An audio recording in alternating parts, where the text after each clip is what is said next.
Session 334. Chapter 3, verse 12.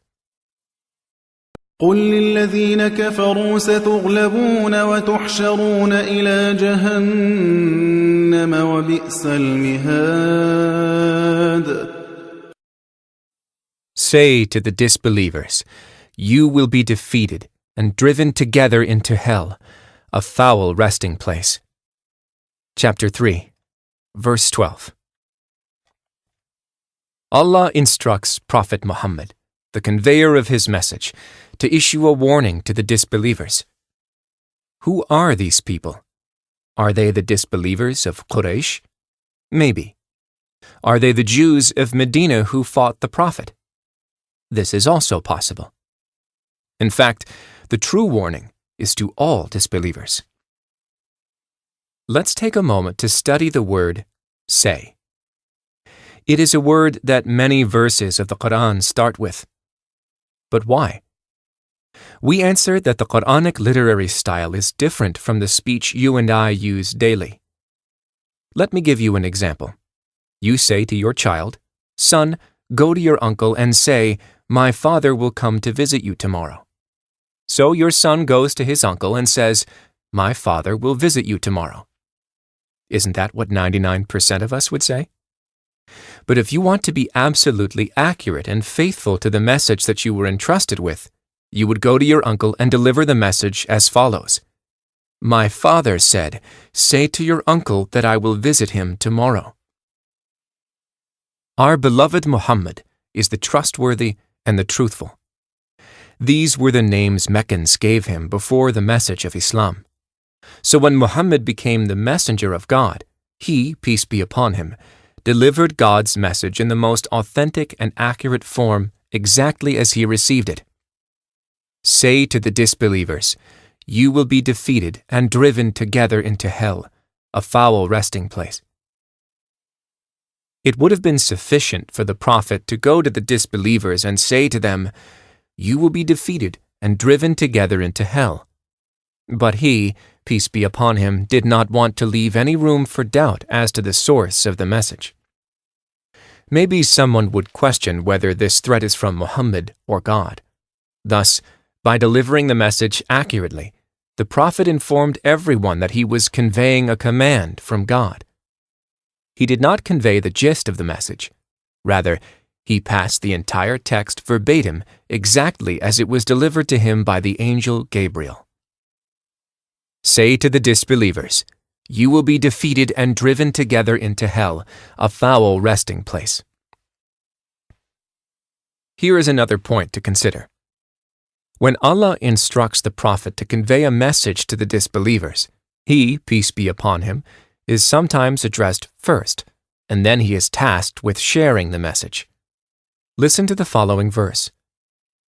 Say to the faithless, if they relinquish faithlessness, what is already past shall be forgiven them. But if they revert, then the precedent of the ancients has already passed. Chapter 8, verse 38.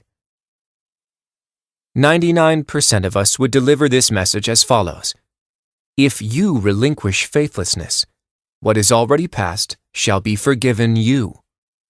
But the verse states, say to the faithless, if they relinquish faithlessness, what is already past shall be forgiven them. This indicates that when the verse was revealed to Prophet Muhammad, the disbelievers were not present, so they were mentioned in the third-person pronouns they and them. It is interesting to note that heavenly messages are sometimes addressed to the disbelievers in the third person, while in other occasions, such as the verse under study, the message is delivered in the second person. It is also interesting to consider the timing of the message. You will be defeated and driven together into hell. When was this message delivered to the disbelievers? We answer that God revealed this verse when the Muslims were few in number and heavily persecuted in Mecca. Every believer lived either under the protection of another or was forced to migrate to a safe place away from Mecca. The logical question to ask is, How can a message promising defeat in this world and dire consequences in the hereafter be delivered to a great political and military power by a group incapable of protecting itself? For such a message to hold any weight, it can only come from the one who possesses absolute power, all knowledge, and has control over space, time, and creation. Our beloved Muhammad conveyed God's message, while the Muslims were in a state of severe weakness. Moreover, once delivered, this message put a huge burden of proof against Islam.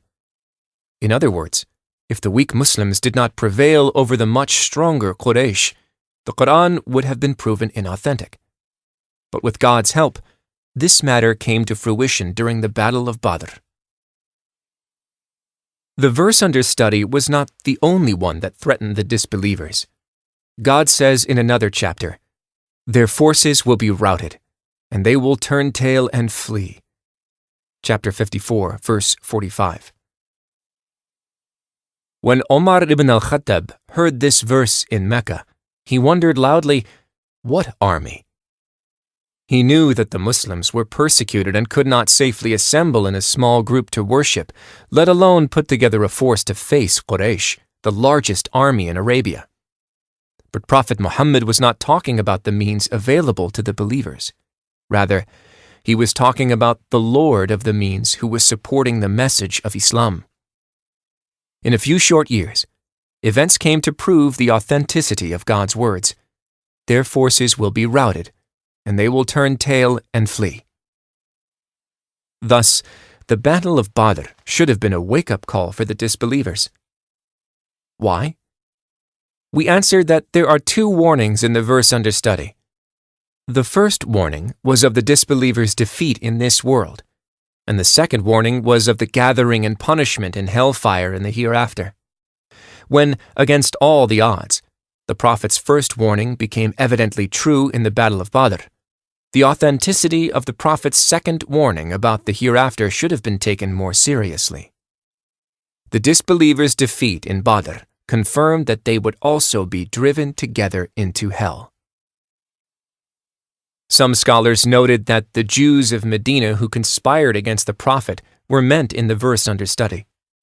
They did not think that Islam would prevail against Quraysh. Some saw the Muslims' victory as a sign of God's support and believed in Muhammad, while others decided to wait for another battle. We answered that the verse is general to all disbelievers, polytheists, and anyone who opposes God's message. The phrase, resting place, is translated from the Arabic origin, mihad. It refers to a lined, flattened surface that is comfortable for sitting, walking, and living. In fact, a child's cradle is called mahd. Here, the question that comes to mind, is the word mihad appropriate for a place like hellfire? We answer, yes, it is, because he who sits in a crib has no strength to leave or even move. If an infant is uncomfortable in a crib, all he or she can do is cry for help. If no one helps, the infant will remain in the crib forever.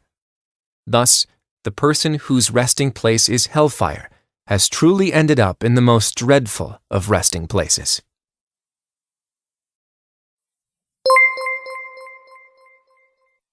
The Prophet, peace be upon him, said, "Convey my teachings to the people, even if it is only a single verse." Please take a moment to subscribe and to share with your family and friends. Visit us at www.QURANGARDEN.com.